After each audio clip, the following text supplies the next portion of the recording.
Hey guys, John here. Welcome back to another video. So I got my Tundra back from the dealership for all the things that I needed fixed on it and also the 10K service, but it's going back. Let me explain. So about a week and a half ago, guys, I dropped my Tundra off at my local dealership to get some issues with the truck taken care of and also the 5K service done. So first things first, instead of doing the 5K, they just did the 10K. I have about 7,500 miles on my Tundra, and I just elected for them to do the oil change and everything with the truck because the next drive I do with this truck will already put it over 10,000 miles. So I just decided to do the full 10K service. They did not rotate the tires because we just put these tires and the whole lift kit on the truck maybe like 1,500 to 2,000 miles ago. So I just had them do the oil change. Nothing was bad with that. All the fluids and everything were good with the truck, so it's breaking in the way that it should. And guys, I also got my second key fob. So when I brought the Tundra to them, that was one of the questions that they had. Do I have my second key fob yet? I'll put this graphic right here on the screen for you guys to pause. So for those of you that don't have your second key fob yet, this is the chart as to when you should get it. And if you take your truck to the dealership for like your 5K service or your 10K service, that seems to be part of the service if your dealership is able to get a key fob for you. So if you guys missed the whole video of me talking about things wrong with my truck, I'll leave it up in the iCard, but I mean, I'm gonna tell you guys anyways. So the seats, so my seat back had a crunching sound, and also this leg extender here was very intermittent. You can see that it's not working again. So this leg extender is supposed to swing up and down. So they ordered a part for this. It is still not in yet. And they also ordered a seat back support for this as well to fix that crunching sound in there. Now, those parts are on order, and since I'm dropping the truck back off to them, those will hopefully get to the dealership and get installed. So that will be taken care of. Let's talk about the tailgate now. So the tailgate on my Tundra, guys, isn't aligned the best. You could see right here the gap on this side compared to the gap over here on the passenger side, a bit closer on this side right here. And then when we open the truck, it was kind of bad in the beginning to the point where you could see how it kind of rubbed right here on the truck a little bit. And also right here, we have some rust. Now, unfortunately, they said that they can't do anything about this tailgate. It's just designed that way. It went down the assembly line that way. All the bed rails are the way that they are. The composite bed is set in the truck the way that it is. And the dealership really has no method or remedy to fix that, unfortunately. So my misaligned bed, that's just the quality thing that my Tundra, I guess, will have for the rest of its life. So the question that I get all the time, John, did they fix your rattling window? And also the wind noise that your truck has. If you guys are new to my channel and you're just curious about issues that my Tundra has, this window on my passenger side rattles a lot. Going 57 miles an hour. I'll move you guys over here so you can hear it.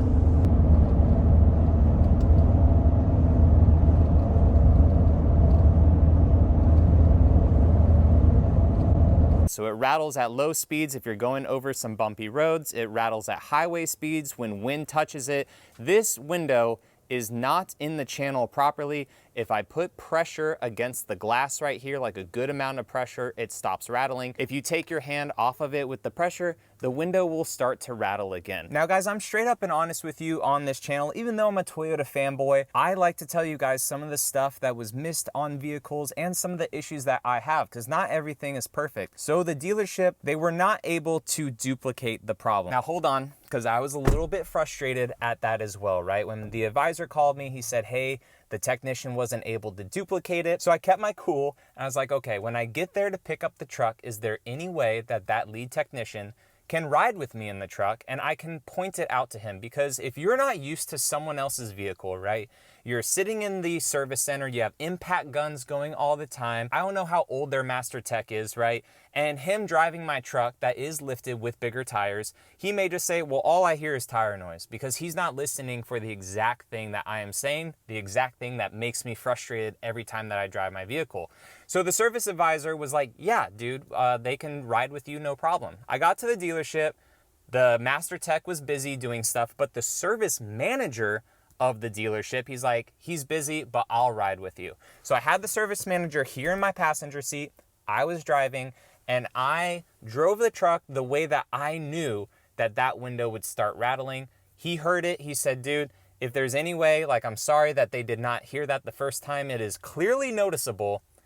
can we get this truck for a little bit longer so I can take the whole door apart and really get down to the bottom of the problem? And I was like, yes, you 100% can. And the whole reason for this is like, I document this stuff on YouTube, right? And I want everyone that has issues with their window, because there are a lot of you guys, and make sure your guys' dealerships are saying stuff about this, please, because it's not supposed to be happening on a $70,000 truck, right? Or any Tundra. You don't want any Tundra. Even if you buy the SRs and your window is starting to rattle, our dealerships need to know, because the more of us that have these issues with the trucks and the more dealerships that know about it and it gets up the chain of Toyota, hopefully this stuff can get fixed, right? So they're taking my truck again, guys, for this window issue. They're gonna have it again, hopefully take the whole door apart, whatever they need to do to really fix this. I gave them a full tank of gas and I was like, yo, if you need to drive 20 miles with the truck, 30 miles with the truck, I don't care, because for me, it is trying to fix it for all of us, right?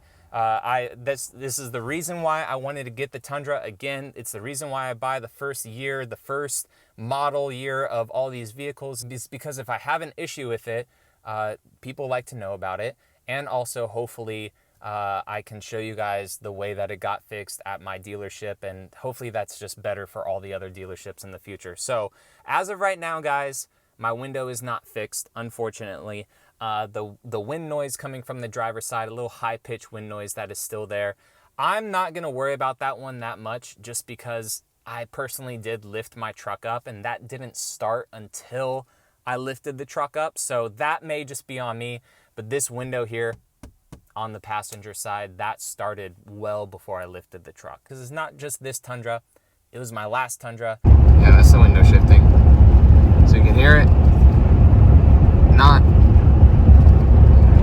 hear it, not with pressure on it. There, I got plenty of comments on the video saying that people's Tundras do it too, and also on the Facebook page, anywhere from stock trucks with like 500 miles on it all the way up to, you know, lifted trucks with 10, 15,000 miles on it. So it's not just a lift kit and bigger tires.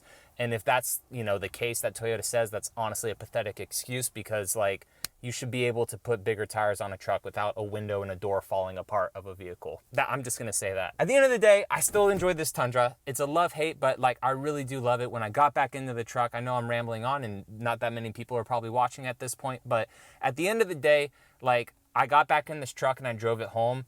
And even though the window did rattle on the way home, I'm like, I enjoy the power of this truck. I enjoy the space of the truck. I enjoy the platinum interior, the new amplifier that I put in the truck, right? Listening to my music. Like, I enjoy this truck.